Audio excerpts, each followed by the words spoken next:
The fortune is in the follow-up.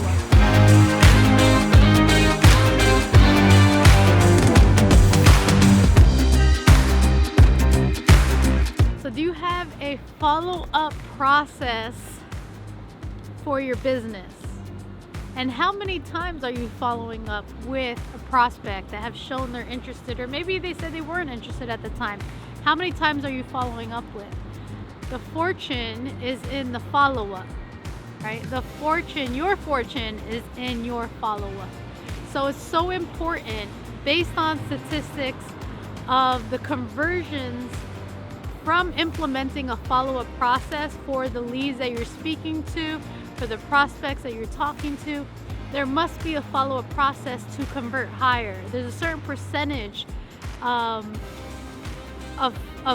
there's a certain percentage of people that will convert depending on the number of follow-ups you do. And we're actually going to show you the percentages that blew our mind and made us have a different mindset when it came to follow-up. We understood in order to actually convert higher, we had to make a commitment to our follow-up process. And so look at these numbers that are going to pop up on the screen right here.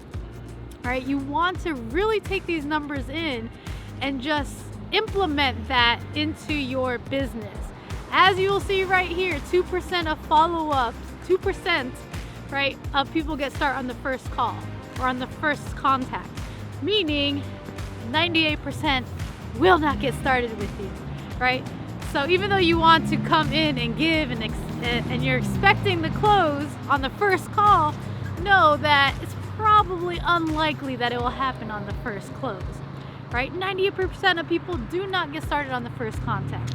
But if you also look right here, you'll see you want to get in the range of you're following 10 to 15 times, because 80% of people will convert in the 8th or the 15th time around that sector, right? They're going to start converting.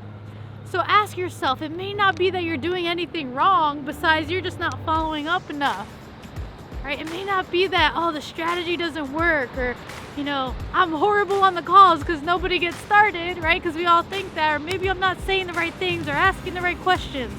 Don't worry about that. Worry about the amount of times you are going to come in and make contact with that particular person. Be the first to follow up and be the last to follow up.